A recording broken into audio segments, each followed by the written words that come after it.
20 wanita terkenal dalam Alkitab. Wanita Alkitabiah yang mempengaruhi dunia. Wanita-wanita berpengaruh dalam Alkitab ini tidak hanya berdampak pada bangsa Israel, tetapi juga sejarah abadi. Beberapa orang suci, beberapa juga adalah perempuan sundal. Beberapa adalah ratu, tetapi sebagian besar adalah rakyat jelata. Semua memainkan peran kunci dalam kisah Alkitab yang spektakuler. Setiap wanita membawa karakter uniknya untuk menanggung situasinya, dan untuk ini, kita masih mengingatnya berabad-abad kemudian. 20 wanita terkenal dalam Alkitab. 1.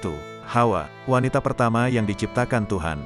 Hawa adalah wanita pertama yang diciptakan Tuhan untuk menjadi pendamping dan penolong bagi Adam, pria pertama. Semuanya sempurna di Taman Eden, tetapi ketika Hawa mempercayai kebohongan setan, dia memengaruhi Adam untuk memakan buah pohon pengetahuan tentang yang baik dan yang jahat, melanggar perintah Tuhan. Pelajaran atas Hawa sangat mahal. Tuhan bisa dipercaya tetapi setan tidak bisa. Kapanpun kita memilih keinginan egois kita sendiri daripada keinginan Allah, konsekuensi buruk akan mengikuti. 2. Sarah, ibu bangsa orang Yahudi. Sarah menerima kehormatan yang luar biasa dari Tuhan. Sebagai istri Abraham, keturunannya menjadi bangsa Israel, yang menghasilkan Yesus Kristus, juru selamat dunia. Tetapi ketidaksabarannya membuatnya mempengaruhi Abraham untuk menjadi ayah seorang anak dengan Hagar, budak Sarah Mesir, memulai konflik yang berlanjut hingga hari ini. Akhirnya, pada usia 90, Sarah melahirkan Ishak melalui keajaiban Tuhan. Dari Sarah kita belajar bahwa janji Tuhan selalu menjadi kenyataan, dan waktunya selalu yang terbaik. 3. Ribka, istri Ishak yang mengintervensi. Ribka mandul ketika dia dinikahi Ishak, dan tidak dapat melahirkan sampai Ishak berdoa untuknya. Ketika dia melahirkan anak kembar, Ribka lebih menyukai Yakub yang bungsu, daripada Esau yang sulung. Melalui trik yang rumit, Ribka membantu mempengaruhi Ishak yang sekarat untuk memberikan berkatnya kepada Yakub, bukan Esau. Seperti Sarah, tindakannya menyebabkan perpecahan. Meskipun Ribka adalah istri yang setia dan ibu yang pengasih, sikap pilih kasihnya menimbulkan masalah. Syukurlah, Tuhan dapat mengambil kesalahan kita dan membuat kebaikan datang darinya. 4. Rahel, istri Yakub dan ibu Yusuf. Rahel menjadi istri Yakub, tetapi hanya setelah ayahnya, Laban, menipu Yakub agar menikahi saudara perempuan Rahel, yaitu Lea terlebih dahulu. Yakub menyukai Rahel karena dia lebih cantik. Anak-anak Rahel menjadi kepala 12 suku Israel. Yusuf memiliki pengaruh paling besar, menyelamatkan Israel selama kelaparan. Suku Benyamin menghasilkan Rasul Paulus, misionaris terbesar di zaman kuno. Cinta antara Rahel dan Yakub menjadi contoh bagi pasangan yang sudah menikah tentang berkat-berkat Allah yang kekal. 5. Lea, istri Yakub melalui penipuan. Lea menjadi istri Yakub melalui trik yang memalukan. Yakub telah bekerja 7 tahun untuk memenangkan adik perempuan Lea, yaitu Rahel. Pada malam pernikahan, ayahnya, Laban, menggantikan Lea. Kemudian Yakub bekerja 7 tahun lagi untuk Rahel. Lea menjalani kehidupan yang memilukan mencoba memenangkan cinta Yakub, tetapi Tuhan memberkati Lea dengan cara yang istimewa. Putranya Yehuda memimpin suku yang menghasilkan Yesus Kristus, juru selamat dunia. Lea adalah simbol bagi orang-orang yang berusaha untuk mendapatkan cinta Tuhan, yang tanpa syarat dan gratis untuk mengambil. 6. Joshebet, ibu Musa. Joshebet, ibu Musa, mempengaruhi sejarah dengan menyerahkan apa yang paling berharga baginya kepada kehendak Allah. Ketika orang Mesir mulai membunuh bayi laki-laki dari budak Ibrani, Yochebed memasukkan bayi Musa ke dalam keranjang tahan air dan meletakkannya di sungai Nil. Putri Firaun menemukan dan mengadopsinya sebagai putranya sendiri. Tuhan mengaturnya agar Jochebed bisa menjadi ibu susu bayi. Meskipun Musa dibesarkan sebagai orang Mesir, Tuhan memilih dia untuk memimpin umatnya menuju kebebasan. Iman Yochebed menyelamatkan Musa untuk menjadi nabi besar dan pemberi hukum Israel. 7. Miriam, saudara perempuan Musa. Miriam, saudara perempuan Musa, memainkan peran penting dalam eksodus orang Yahudi dari Mesir, tetapi harga dirinya membuatnya dalam masalah. Ketika adik bayinya mengapung di sungai Nil dalam sebuah keranjang untuk menghindari kematian dari orang Mesir, Miriam campur tangan dengan putri Firaun, menawarkan Jochebed sebagai pengasuhnya. Bertahun-tahun kemudian, setelah orang-orang Yahudi menyeberangi Laut Merah, Miriam ada di sana, memimpin mereka dalam perayaan. Namun, perannya sebagai nabi membuatnya mengeluh tentang istri Kusit Musa. Tuhan mengutuknya dengan penyakit kusta tetapi menyembuhkannya setelah doa Musa. 8. Rahab, seharusnya mustahil menjadi leluhur Yesus. Rahab adalah seorang perempuan sundal di kota Yerikho. Ketika orang-orang Ibrani mulai menaklukkan Kanaan, Rahab menyembunyikan mata-mata mereka di rumahnya sebagai ganti keselamatan keluarganya. Rahab mengenali Tuhan yang benar. Setelah tembok Yerikho runtuh, tentara Israel menepati janji mereka, melindungi rumah Rahab.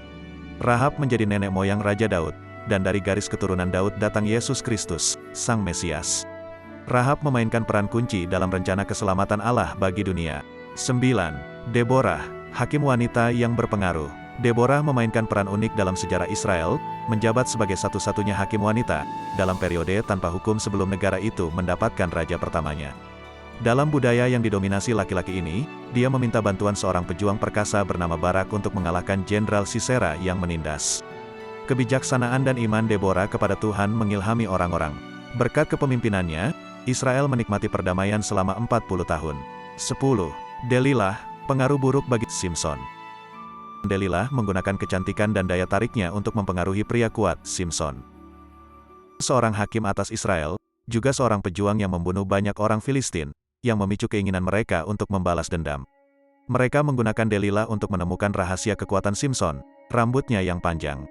Simson kembali kepada Tuhan tetapi kematiannya tragis. Kisah Simson dan Delilah menceritakan bagaimana kurangnya pengendalian diri dapat menyebabkan kejatuhan seseorang. 11. Ruth, leluhur yang saleh dari Yesus. Ruth adalah seorang janda muda yang saleh, begitu jujur dalam karakternya, sehingga kisah cintanya adalah salah satu kisah favorit di seluruh Alkitab. Ketika ibu mertuanya yang Yahudi, Naomi, kembali ke Israel dari Moab setelah kelaparan, Ruth berjanji untuk mengikuti Naomi dan menyembah Tuhannya. Boas menggunakan haknya sebagai penebus kerabat, menikahi Ruth, dan menyelamatkan kedua wanita itu dari kemiskinan. Menurut Matius, Ruth adalah nenek moyang Raja Daud, yang keturunannya adalah Yesus Kristus. 12. Hana, ibu Samuel. Hana adalah teladan ketekunan dalam doa. Mandul selama bertahun-tahun, dia berdoa tanpa henti untuk seorang anak sampai Tuhan mengabulkan permintaannya. Dia melahirkan seorang putra dan menamainya Samuel. Terlebih lagi, dia menghormati janjinya dengan mengembalikannya kepada Tuhan. Samuel akhirnya menjadi hakim terakhir Israel, nabi, dan penasihat Raja Saul dan Daud. Kita belajar dari Hana bahwa ketika keinginan terbesar kita adalah untuk memuliakan Tuhan, maka dia akan mengabulkan permintaan itu. 13. Batsyeba, ibunda Salomo. Batsyeba berselingkuh dengan Raja Daud, dan dengan bantuan Tuhan, mengubahnya menjadi baik. Daud tidur dengan Batsyeba ketika suaminya, Uria, pergi berperang. Ketika Daud mengetahui Batsyeba hamil, dia mengatur agar suaminya terbunuh dalam pertempuran. Nabi Nathan memperingati Daud, memaksanya untuk mengakui dosanya. Meskipun bayinya meninggal, Batsyeba kemudian melahirkan Salomo, orang paling bijaksana yang pernah hidup. Batsyeba menunjukkan bahwa Allah dapat memulihkan orang-orang berdosa yang kembali kepadanya.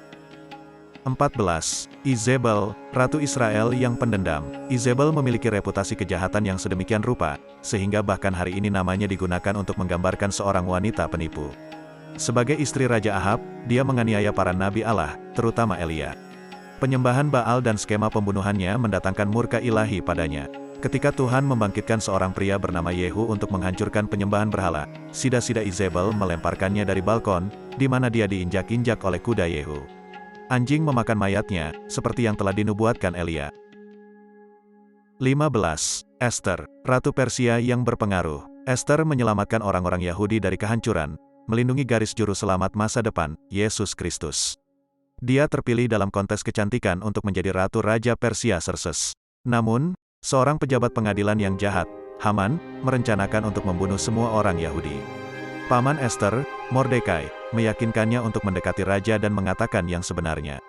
Meja dengan cepat berubah ketika Haman digantung di tiang gantungan yang dimaksudkan untuk Mordekai. Perintah kerajaan dibatalkan, dan Mordekai memenangkan pekerjaan Haman. Ester melangkah dengan berani, membuktikan bahwa Tuhan dapat menyelamatkan umatnya bahkan ketika kemungkinannya tampak mustahil. 16. Maria, ibunda Yesus yang taat. Maria adalah contoh yang menyentuh dalam Alkitab, tentang penyerahan total kepada kehendak Allah. Seorang malaikat memberitahu dia bahwa dia akan menjadi ibu juru selamat, melalui Roh Kudus. Terlepas dari potensi rasa malu, dia tunduk dan melahirkan Yesus. Dia dan Yusuf menikah, melayani sebagai orang tua bagi putra Allah. Selama hidupnya, Maria menanggung banyak kesedihan, termasuk menyaksikan putranya disalibkan di Kalvari. Tapi dia juga melihat dia dibangkitkan dari kematian. Maria dihormati sebagai pengaruh yang penuh kasih pada Yesus, seorang hamba yang setia yang menghormati Tuhan dengan mengatakan, ya. 17. Elizabeth, ibunda Yohanes Pembaptis. Elizabeth, wanita mandul lainnya dalam Alkitab, dipilih oleh Tuhan untuk suatu kehormatan khusus. Ketika Tuhan membuatnya hamil di usia tua, putranya tumbuh menjadi Yohanes Pembaptis, nabi perkasa yang mengumumkan kedatangan Mesias. Kisah Elizabeth sangat mirip dengan kisah Hana, imannya sama kuatnya. Melalui keyakinannya yang teguh akan kebaikan Tuhan, dia memainkan peran dalam rencana keselamatan Tuhan. Elizabeth mengajarkan kita bahwa Tuhan dapat masuk ke dalam situasi tanpa harapan dan membalikkannya dalam sekejap. 18. Marta, saudari Lazarus yang cemas. Marta, saudara perempuan Lazarus dan Maria, sering membuka rumahnya untuk Yesus dan rasul-rasulnya, menyediakan makanan dan istirahat yang sangat dibutuhkan. Dia paling diingat untuk sebuah insiden ketika dia kehilangan kesabaran, karena saudara perempuannya memperhatikan Yesus daripada membantu dengan makanan. Namun, Marta menunjukkan pemahaman yang langka tentang misi Yesus. Pada saat kematian Lazarus, dia berkata kepada Yesus, "Ya Tuhan, saya percaya bahwa Anda adalah Kristus, yang akan datang ke dunia." 19. Maria dari Betania, pengikut Yesus yang penuh kasih. Maria dari Betania dan saudara perempuannya Marta sering menjamu Yesus dan para rasulnya di rumah saudara mereka, Lazarus. Maria reflektif, kontras dengan saudara perempuannya yang berorientasi pada tindakan. Pada satu kunjungan, Maria duduk di kaki Yesus mendengarkan, sementara Marta berjuang untuk menyiapkan makanan. Mendengarkan Yesus selalu bijaksana. Maria adalah salah satu dari beberapa wanita yang mendukung Yesus dalam pelayanannya, baik dengan bakat maupun keuangan mereka. Teladannya yang langgeng mengajarkan bahwa gereja Kristen masih membutuhkan dukungan dan keterlibatan orang percaya untuk menjalankan misi Kristus. 20. Maria Magdalena, murid Yesus yang tak tergoyahkan. Maria Magdalena tetap setia kepada Yesus bahkan setelah kematiannya. Yesus telah mengusir 7 setan darinya, mendapatkan cinta seumur hidupnya. Selama berabad-abad, banyak cerita tidak berdasar telah ditemukan tentang Maria Magdalena. Hanya catatan Alkitab tentang dia yang benar. Maria tinggal bersama Yesus selama penyaliban ketika semua kecuali Rasul Yohanes melarikan diri. Dia pergi ke makamnya untuk mengurapi tubuhnya. Yesus sangat mengasihi Maria Magdalena sehingga dia adalah orang pertama yang muncul setelah dia bangkit dari kematian.